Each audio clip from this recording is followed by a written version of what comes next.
Welcome to the Tipping Point Show. I'm Jimmy Evans. I'm so glad that you've joined me today. Have a great teaching called the Harvard Prophecy. I want to give you, and I'll get to that in just a second. Also in the subscriber portion, I'm talking about starvation. I'm talking about famine and some very, very serious things that are happening all over the world related to the drought that's happening in America and also many places in Europe and other things that are threatening the world food supply. Very quickly, the world is going to go into a crisis, and this is not anything that can be prevented in the near term because of the seriousness and the global nature of what's happening. I'm talking about that, plus I'm answering questions from our subscribers. This is in the subscriber portion, but right now I want to bring this teaching called the Harvard Prophecy. Now, when you think of the word prophecy, you think about the Bible or some godly person with a prophetic gift. But in this program, I want to talk about a very important prophecy to America that was given by a secular sociologist from, of all places, Harvard University. And every word of his prophecy has come true in our day. And he's a Harvard sociologist named Carl Zimmerman. Now, he wrote this book. This is not a book. It's actually a study that he did called Family and Civilization. But 1947 is when his study came out, all of his research. Unbelievable amounts of research that he did into the family and history. Now, why was he publishing his research in 1947? It's because he was very concerned about the secularization of America. At the same time that Carl Zimmerman was publishing his research from Harvard University, there was another school of sociology in Chicago, the Chicago School of Sociology, and very, very liberal. And they wanted to liberalize marriage and family and society. And he was warning, and the liberalization of America that we see today began back in the 30s and 40s. And that's hard to believe, but it's true. And so he was concerned that he was seeing the signs going back into history that destroyed societies in history. In fact, what he did was he went back and documented that every major civilization, Assyrian, Babylonian, Sumerian, Greek, Roman, Western, began with a family model resembling a biblical model. Now, listen to what I'm saying. Every great nation became great with a family model that resembled the biblical model. It didn't matter if they were Christians or not, if they were Jews or not. No society ever becomes great by sin. No society ever becomes great with weak families. None. America became great because of the strength of our families. The marriage was strong, family was strong, and then it becomes liberalized. That happened in Rome, that happened in Greece, that happened in Egypt, that happened in Samaria. All great civilizations in the history of the world, they never become great with weak families and weak marriages, never. But once they become great, that's when the devil, through liberals, begins to attack the family system, and you see the downfall of every society in the history of the world that has fallen from within has gone through exactly the same steps as we're seeing right now in America. In fact, that we've seen in America. So Carl Zimmerman, in studying all the civilizations of the world, he boiled everything that he had seen down to 8 signs. And he calls these the 8 signs of an atomistic age. In fact, he has 11. And this is not an easy read. It's a sociological report. But it's a phenomenal read if this is something that interests you, because it goes back into world history. You can go back and document every society that has fallen. It's a family problem. You know, when there's a mass shooting or some kind of a horrible thing that happens in America, you'll hear people on the news, and they'll say, well, this really goes back to the disintegration of marriage and family. And no one wants to hear that. Our liberal society, in fact, they hate marriage and family. They hate marriage. And so they hate the biblical model of family for many reasons. I'll talk about that more in just a minute. But Carl Zimmerman, in his book, he talks about the signs of an atomistic age. Now, atomistic is like an atom, A-T-O-M, the smallest measurable unit. Protons, neutrons, electrons. And so an atomistic age. Well, what does that mean? That means society goes from being about the whole to being about the individual, the atom. The tiniest measurement of one person. It's not about the 330 million people in America. It is about that individual, that now we celebrate the individual. So how does that happen? Because all great societies become great because you have a strong marriage of parents who care about their children more than themselves. They sacrifice for their family. Most of them have a fear of God. They're very committed to family, and they're very committed to community, and they sacrifice for the purpose of their marriage and their children and their community. Okay, so he goes back in history and he does incredible amounts of research on all the great societies in the history of the world and why they fell. Okay, and so here are the things that they all have in common. You'll recognize every single one of these related to America. Number one, Carl Zimmerman says, marriage loses its sacredness as it is frequently broken by divorce. And such divorces do not consist of guilty parties, but simply two people who wish to terminate a relationship. Let me give you a little history lesson related to the Bolshevik Revolution in Russia. And in 1917, there was the Red October, where the Bolsheviks overthrew the czars. They overthrew the previous government. Now, their formal government, the Soviet government, wasn't set up until 1922, but they came in and they took over. And they wanted to control the people. This is what they wanted to do. They were socialist. They wanted to control the people. But they had a problem. And the problem they had was that marriage was very strong. And to get married, you had to go to the Russian Orthodox Church. The Russian Orthodox Church was extremely strong in Russian society. Great authority the church had. And so you had to go to the church to get married. You had to go to the church to get divorced. And the Russian Orthodox Church obviously controls society, a great deal of society. So the Bolsheviks came in and they said, you know, these people are too strong. See, liberals hate strong families. They hate strong marriages, and they hate strong families because people with strong marriages and families just don't need a lot of government. We don't need the government wiping our noses. We don't need the government telling us what to do. We don't need the government telling us how to raise our children and all this kind of stuff. When you have a strong relationship with God and a strong family, you just don't need a lot of government. That's what they hate. That's what liberals hate. They want you to serve them. They don't want a small, efficient government that serves the populace. They want a population that serves the government, and the government has all the power. So the Bolsheviks came in and listen to what they did. They said, we have got to diminish the power of the church, and we have to diminish the power of the family. So here's what they did. They passed no-fault divorce, number one. No longer did you have to prove fault. No longer was divorce wrong. It was just one party unilaterally could divorce their spouse for any reason at all. You didn't have to go to the Russian Orthodox Church anymore. The second law that they passed was abortion on demand. Any woman could get an abortion for free if she went to a public hospital. That's all she had to do. No questions asked. Okay. Number three is they confiscated all of the money and property of the Russian Orthodox Church. The Russian Orthodox Church, by the way, lost 200 million members during this period of time because of the Bolshevik Revolution, also because of World War I. 200 million members during that period of time.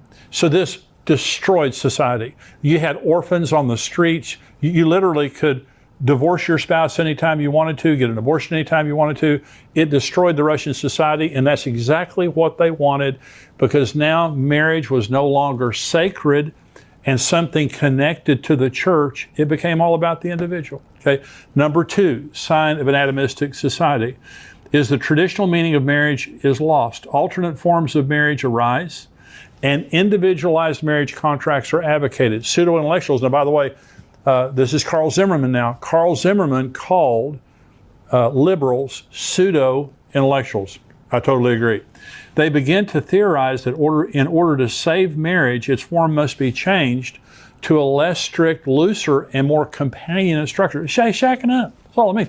It just means live with anybody that you want to live with. Marriage doesn't mean anything anymore. God is, by the way, the word sacred means God is in it. So God isn't in marriage anymore. It's about you. It's not about God. It's not about society. It's not about your children. Okay, because we all know that children are better off when their parents are together. It's not about your children. It's about you. Atomistic. It's about the individual. Number three, sign of an atomistic age. The feminist movement abounds in the atomistic age. Women lose their inclination for childbearing and rearing, and the birth rate decreases. Did you know? Of course, we've seen liberalism in America for decades. Betty Friedan, the founders of, the women's movement, they said that women will never be free until marriage is abolished. They hate marriage. Liberal women hate marriage. Okay, National Organization of Women. And so Gloria Steinem, all the women who started that movement, how are women doing today as opposed to 50 years ago? You say, well, women are free. Are they? Are they happier? They're not happier. They're more single, and they're not having children because marriage puts women in a place where they feel safe having children. Marriage creates a bond between parents, not just between people, but between parents, so that their children are secure in that marriage, and they're going to have children and grandchildren and have a family that's secure because of the security of that. So when marriage goes away, women don't want to have children anymore. And so the birth rate in America is dropping every year, and it's now the lowest in American history. Then you begin to depopulate, okay? Like Japan, like Sweden, like many nations in the world now they're not having enough children to replace themselves, so now they're actually depopulating. That's the beginning of the end. Finally you just don't have any people. Okay, number 4, there's an increased public disrespect for parents. You can check that box. Parenthood and authority in general, so that parenthood becomes harder for those who still try to raise children. Now parents are demonized. There's a disrespect for parents. Look at what's happening in America today, where public schools are trying to take children and transition them without their parents' knowledge. Abortion without their parents' knowledge. Parents are no longer an issue. Parents are no longer respected by the kids or by society at large. Number 5, there's an increase in juvenile delinquency, promiscuity, and rebellion. This has exploded in our society. See, when I was in Africa, Karen and I went to Africa with her parents, our whole family. And one night we were sitting and talking with our guides, the guides who took us into the bush with all the wild animals. And the elephants were just spectacular. Elephants are just the most majestic animals in the world. And they were telling us about efforts they were making in South Africa to remove elephants, to thin out the elephant population because it was getting too big. And they couldn't do it. It was impossible. And he was telling us the elephants are so social and so intelligent that you can't thin it out. If you begin to kill them, they grieve over every other elephant that's killed, and they begin to act out. They begin to get more hostile. But one of the things they did to try to thin out the elephants is they began to remove the parents and just leave the young ones. They became juvenile delinquents. They began to raid the villages and tear up the local villages. They were so upset about their parents being gone.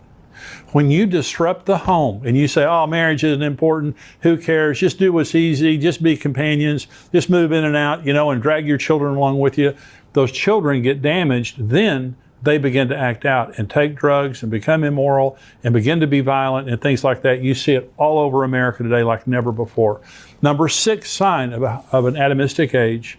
And remember, I just want to remind you, this was Rome, this was Greece, this was Egypt, Samaria, all these different places where this happened. This isn't just America. This is world history. This is what Carl Zimmerman was saying.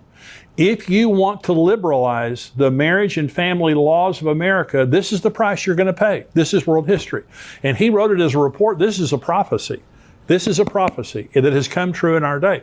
Number 6, the hostility of pseudo-intellectuals to the traditional family soon spreads to the common people, sealing the doom for the society. Okay, again, pseudo-intellectuals, that's what he calls liberals. Okay, so the hostility of pseudo-intellectuals to the traditional family spreads to the common people. So I'm the president of XO Marriage. My son is the CEO of XO Marriage. We do marriage all over the world. We're the largest marriage ministry in the world that we know of. Okay, so marriage is what we do. So we were having a conference, big conference, thousands of people flying in to go to this conference. And so, and a couple told me this story. They were checking into the hotel in the town that we were having, in the city we were having our conference. And they went to the counter and they were checking in, and the guy behind the counter said, "What are you here for?" And they said, "We're here to go to a marriage conference." And he started laughing. He said, "Do people really believe in marriage anymore?" We said, "This couple." And they said, "Well, we do." The guy behind the counter, "Do people really believe in marriage anymore?" This is again, the end game that the devil wants is to take the first institution that God ever created. Marriage is the first institution that God ever created in Genesis chapter 1, Genesis chapter 2. It's the foundation of every other institution. You can't take marriage out and keep society going. It's the foundation of society, God and marriage. We'll be right back to our teaching for today, but before that, I wanted to let you know about the sponsor of today's program, ExpressVPN. ExpressVPN helps you anonymize much of your online presence by hiding your IP address, a unique identifier that every device has that allows big tech to match your activity back to you. Visit expressvpn.com/endtimes right now to secure your internet connection. That's expressvpn.com/endtimes. Number 7, sign of an atomistic age. There's an increased acceptance of adultery. Increased acceptance of adultery. Number 8, there is a tolerance for and spread for sexual perversions of all kinds, especially homosexuality, but including others such as rape and incest. And this generally marks the final stage of societal disintegration. We're way past that. We've got transsexualism. I had a friend of mine, and I was preaching for him in Florida, and we were sitting and talking before I went out and preached, and he said, I'm calling an emergency meeting of the church tonight to talk to the parents. And I said, what? And he said, my son is in high school. And he said, Jimmy, you can't even comprehend the perversion and degradation that's happening sexually in the high schools. That was 10 years ago.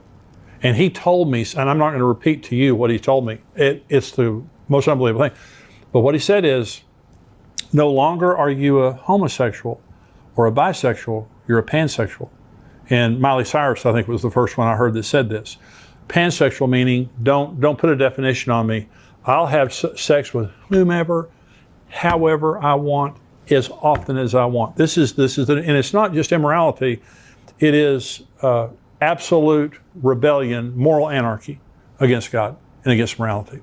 So we have all 8 signs. So Carl Zimmerman in 1947, going back into world history, was warning America and saying, hey, School of Chicago, sociology there, if that's what you want to do, this is what's going to happen. It's happened every place in world history that's ever been tried. And so he warned, we didn't listen to him, obviously, ignored his warnings, and the pseudo-intellectuals, the liberals, they always think they have the answer. When have they ever had the answer? Okay? But here's the question, is there an answer? Can we change? I mean, you see what's going on today. Can we change things? Yes, but there's only one way. And I want to go back to the thing that I said in the beginning, and that is the number one sign that Carl Zimmerman gave was marriage loses its sacredness. You have to turn back to God. When marriage loses its sacredness, it's because you no longer see it as God being in it. Now, in Matthew 19, this surprises some people. In Matthew 19, Jesus is confronted by the Pharisees. Now, the Pharisees believed in her-fault divorce. Okay? Not no-fault divorce, her-fault divorce. Women were owned. Women were chattel. They were property. Women didn't have rights. Men had all the rights. Listen to the context of Matthew 19. The Pharisees also came to him, Jesus, testing him and saying to him, is it lawful for a man to divorce his wife for just any reason? And he answered and said to them, have you not read that he who made them at the beginning made them male and female? And said, for this reason a man shall leave his father and mother and be joined to his wife, and the two shall become one flesh. So then they are no longer two, but one flesh. Therefore, what God has joined together, let not man separate. Now they're coming up and they're asking Jesus an honest question. If she burns the biscuits, can I put her away? If I just get tired of her, can I put her away? Because that's what they believed. They believed that for any reason at all, their wife did not please them. They just sent her down the road. And all a man had to do to divorce his wife was write down on a piece of paper, I divorce thee, walk to the front door, hand her that piece of paper. She left without children, without furniture, without money, without anything. Typically to go back to her family in shame. So women is a horrible place for women to be. And Jesus said, that's not the way God created marriage. You be careful. What God has put together, what God has joined together, let not man separate. So in In a functional society, you don't mess with marriage because God is in it. You don't go into a mother's womb and take a baby out because God is in it. See, sacred means we begin to see God in society. We see Him. But when you secularize a society, it means you sanitize God away from it. And that's exactly what's happened in America. We've taken God out, so no longer do we see marriage. It's about me. It's about me. It's about the individual. It's no longer about the group. And you have people working hard and raising a good family and paying their taxes and being important people in society. Then you have a person over here who's a pervert and comes out and says they're a pervert, and they go, oh, you're such a hero for being a pervert. And now it's going, no, you're a pervert. We've taken the wrong and made it right, and the right and made it wrong. We've taken people who destroy societies and celebrate those people, and take people who build societies and begin to persecute those people. This is what's happening in America today. And so I'm saying, we go back into history. History is not on the side of liberals. Liberals don't like history. In fact, you look at socialism, and I was in church last Sunday morning, and Ed Young, who's my pastor, was preaching on wokeism, and he was talking about the lie of socialism. And you go back to Marxist Karl Marx. Karl Marx lived in London. He lived in a capitalistic society, and everything he did was paid for by a rich capitalistic friend of his. He never had to live under his stupid beliefs. He was a theoretical economist. He had theories. Every place his theories have touched have been destroyed, and 120 million people have lost their lives because of Marxist socialism. And so it's a lie. They can't build anything. They can just tear stuff down. And so in every society where God is working, in every society that is growing, there's some type of a family system with strong marriages, strong families, strong community of God-fearing people. That's what they all have in common. But in every society that is being destroyed, there's liberal thought, and marriage loses its sacredness. People begin to shack up. It's all about the individual. Women stop having children. Parents are no longer respected. Kids begin to be juvenile delinquents, and immorality of every kind comes into society. And that's the beginning of the end. And that's where we are today in America. The only hope we have in America is God. That's our only hope. And I pray for our politicians. I pray for this election that we have coming up in November. And I hope that good people win. By good people, I mean God-fearing people who believe in what I believe in. I believe what the Bible believes in. And so, but I don't put my hope in politicians. The only real hope America has is for revival and awakening. I prayed for it this morning. I'm asking you to pray for it every morning, every time you pray. And awakening. Revival is the church. You don't revive something that was never alive. They need to be revived. And society needs to be awakened to the reality of God. And there's been revivals and awakenings in history in America, in different places in the world that have changed society. We need a society-changing revival. We need to put our eyes on Jesus. But one of the reasons I'm saying this to you today is don't listen to the lies of the pseudo-intellectuals who believe they have the answers. God has the answers. This was not a religious man bringing a word based on the Bible. This was a sociologist going back into history and making an honest assessment of what destroys societies, and liberals and liberal thought destroys societies. God and God's form of God's plan for marriage and family is what everything thrives upon. I want to encourage you today. Maybe you've kind of been affected by some of the nonsense that liberals talk about. Get it out of your head. Believe in God. Put your feet firmly upon God and God's Word, and I promise that you'll have the best future that you can possibly have with that as your foundation. So as a society, how did we get here? We got here by liberalizing marriage and family, and from that point forward, we've been down on a downhill slide. But God can change things. We need to put our eyes in God and believe in Him. So I want to go now to the subscriber-only portion of the show. I'm talking about horrible things that are happening in the world related to drought and famine. And this is actually a good thing if you're looking for Jesus to come, because this is one of the